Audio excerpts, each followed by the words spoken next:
And welcome back, everybody, to the Phantom Zone. It is the most earth-breaking, ground-shaking, but never media show, money-taking, the man, the myth, the legend, the most electrifying villain in all of YouTube entertainment today, General Zod. And today, folks, I will be giving you guys a shortest review on Stranger Things Season 4. Tell you guys what I think about it, my thoughts and my views, my opinions. And I'm going to do the overall season because this is a long season. A lot of things happen.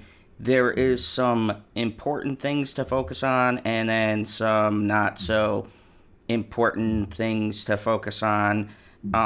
It was overall long. And so I really wanted to get down to what the overall season was about. And basically my thoughts on certain characters, where they ended up, the villain, and kind of where that leaves us for the next season. So the fourth season, the general synopsis of this season, and I'm just going to kind of break this down. If you haven't seen the third season or the second season or the first season, I don't know why you're watching my review, but here we go. So there are 3 plot lines overall that are running through this story, and these were set up from the previous season. So I'm going to go through each plot line.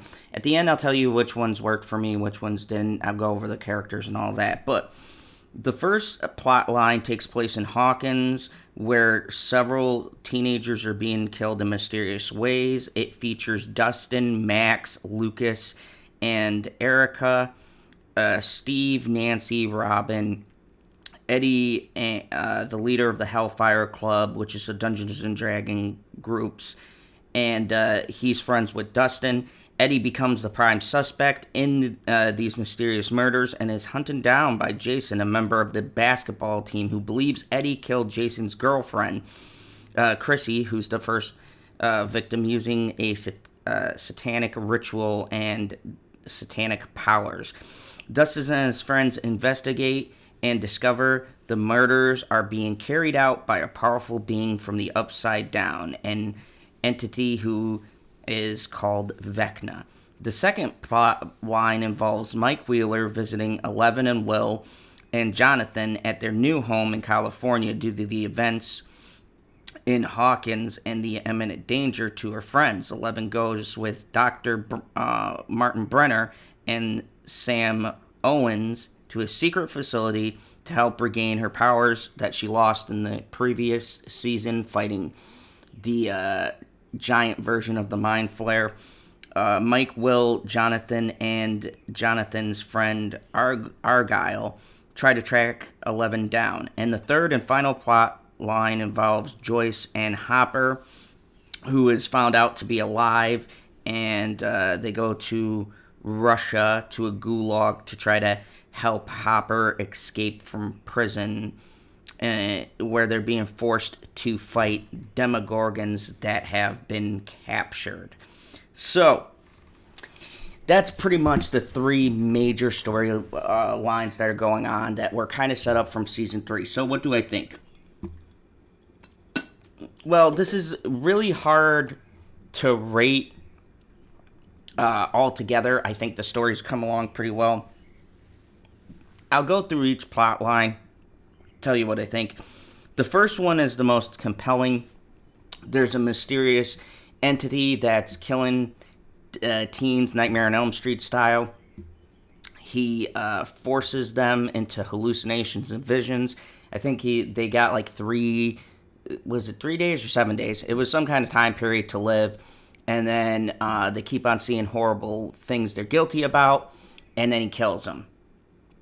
This was probably the highlight of the season. One of my favorite plot points. It had the main people that we care about. The story with Eddie was really good. Eddie was a very compelling character because the episodes are almost like an hour and a half, with the final being 2.5 hours. I felt like we got to spend a lot of time with this character, and it was a clever way to build up this type of character. I don't want to spoil what happens, but it was a very good way to set up a brand new character and get us to care in the span of one whole season about someone completely new. The second plot line I am mixed about. The story with 11 is good, and it does tie into the first plot line. My problem is that, let's see, Mike, Will, and Jonathan this season really are kind of relegated to the back. They don't do much except for hunt for 11 when she does something that gets her arrested, and then she meets the prior character from season 2, I believe, played by why am I blanking on the actor's name? Paul Reiser. Paul Reiser has the character of the doctor who was there, who's kind of knew what was going on and realized the world was like in danger and has been protecting 11, and there's another government entity, of course, out hunting for her. So it kind of deals with that.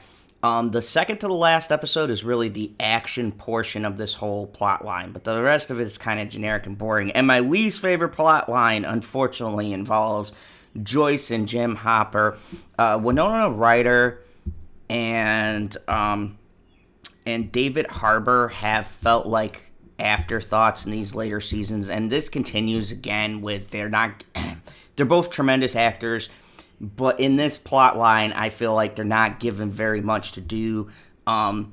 David Harbour spends a good majority of his time locked up in Russia, and a majority of the season was Winona Ryder, and that really funny conspiracy theory guy tagging along to go to Moscow to try to free him. The ending of it is good, but I honestly felt if they just focused on 2 storylines instead of this one, it would have been a little bit better. Overall, I think the story threads were pretty interesting. Now, my character highlights for this season is Max, and let me go down and find out who the main... Sadie Sink, who plays Max. Excellent performance. The first plot line really shines with her playing this. I never cared for Max in season 2 or 3, really. She was okay. The thing with her brother was fine. I think the brother was more compelling, but this season they focus on her guilt and her letting her brother die by the mind flare and how she felt personally responsible. There's a big reveal near the 7th episode when she faces off with Vecna. There's a fantastic episode 5, I believe, where they actually do, like, she's going to be killed, and it's very compelling, and it does have a big sense of danger. I was on the edge of my seat. I think the star really did a great job about making me care. Another highlight to this season, I would have to say, is Millie Bobby Brown as 11. Even though I did not really care about the government subplot, finding out about her past, and she and the main bad guy have a relationship that she's unaware of. It was really awesome, seeing her struggle to deal with not having powers and high school. I think the high school end on her part was definitely more compelling than even the first plot point with the original cast, or, the OGs off in Hawkins. I think her end was really good. And Dustin, who is played extraordinarily well this season by Gaten Matazo. Yeah, Gaten Matazo. That kid does not have much to do this season, but the last 3 episodes, quite possibly, he has the least amount but puts the most heart into the end of the show, where something happens and it really it really hits you in the feels. And in a lot of senses, he is the heart continuously of this show. And it's an amazing, amazing performance in the end of the last episode, or the end of episode 8 into episode 9, all the way through. Dustin really pulls at the heartstrings. Such a great performance by that actor. And you could see the level of care from Millie Bobby Brown and him. The rest of the cast, to me, they did adequate. They did their jobs, but it felt like either the great actors like Winona Ryder and David Harper didn't have much to do, and the other kids kind of felt like they were phoning it in. I'm just going to be honest. Like, it comparatively, if you compare Max, Dustin, 11, and the heart that these actors and actresses are putting in to what they have to make a compelling role, and then you see, like, the one kid, not Mike, Lucas. Like, Lucas has an emotional role, and he does a good job for what it is, but I wasn't really feeling it when it came down to his big moment. Freaking Wolfhard, Finn Wolfhard, he felt like he was kind of going through the motions. I know they're each getting big deals, but that's probably my negative, is that I felt like half the cast was really putting in like 1,000%, and the other half of the cast was doing what the job required, and there was no oomph behind their performances. Not like seasons 1, 2, and 3, where their performances really elevated what would make a stupid storyline or a boring storyline. Their performances brought it out. This time I felt like Millie Bobby Brown and Dustin's character and Max, they were really holding together, and they were holding the core of the show together. My other issues with this were there were some reveals with the antagonists. I don't know how I feel about it. They played it up like the Mind Flayer has generals, but then you find out there's maybe just one dude who's been behind everything. It's very cliche.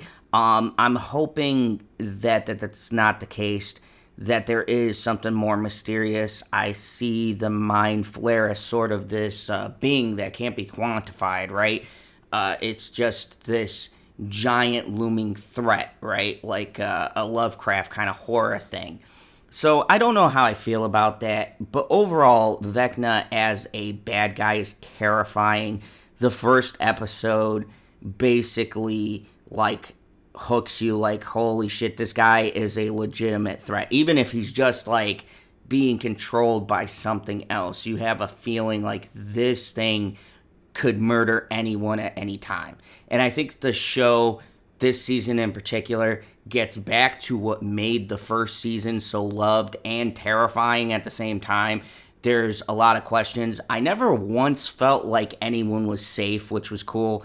I remember going into work, there's a lot of Stranger Things fans, and we were theorizing about who was going to die, who we wanted to die, who we didn't want to die, and I think that's really the mark of a good show, is the writing is really tight. Another strength of the season is everything that's been in season 1 in particular, but certain plot threads in 2 and 3 are brought back. Some of them are closed, and then some things are started here, which is interesting because there's only one season left. So I'm hoping that this season will leave this whole story done. And from what the creators said, they might do spin-offs, but this story is going to end next season. So whatever happens to the characters, it's going to be the definitive end for this section of Stranger Things. And I think it could work with spin-offs. I think there's a lot of things in this world, if they wrap it up really well in the last season. I think there's a lot of different avenues and different things that you could spin off into, a show about the Upside Down and where it originated, how it started, what it is, because we still don't have those answers. I think there's a lot of different places to go. So overall, what do I think? Minus a few nitpicks. One, I didn't feel like there were many fillers except for episode 8, which in all actuality it just ties up a plot line they started, but I felt like that detracted from the final battle. You get this weird cut where in episode 7 everybody's kind of going into the upside down and getting ready to go to war with them, and something happens to Nancy. They resolve it super quickly, and then it goes into 11's plot line, and it was kind of jarring for me. Other than that, episode 9 was fantastic. I stayed up from 3 till 6 in the morning watching the final 2 episodes. I was not disappointed. In particular, the final shot of the season is one of the best final shots that I've seen in a show. And it leaves you wanting more. And I think that's the important thing with a show like this. You've got to want to come back to it. And I know people have done 8-minute reviews or whatever else, and I tried to be as brief as possible, but there's so much to unpack here. Shout out to Forces of Light Entertainment. They're really great, but they did episode by episode breakdowns, which, God, I don't know how. They're like an hour and a half.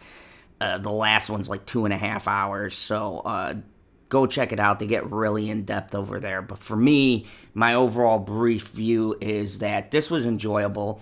I'll go back through and watch it all again now that we have more context and see how it all flows. I might, when Stranger Things ends after season 5, I might do a complete series overview of Stranger Things as a whole and how it all works, where the stories connect, how well they did answering all the questions. But yeah, this is a return to form. This is season 1 good. This is by far one of the most entertaining things that I've watched. And it's sad because I've watched Kenobi and stuff like that, and this to me beats out anything except for maybe The Boys. Season 3 is the only other good show that I would put on the same level of writing as this show.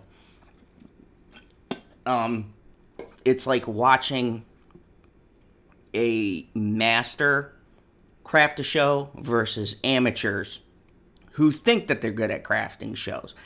The dialogue is good. The interaction with the teenagers are great. The cinematography for this is gorgeous. Some of these shots are some of the best shots, I think, in the series. Like, and that's not hyping up. Like, some of the shots in this season and some of the special effects and the gore and how these kids die horribly is, like, really, really brutal.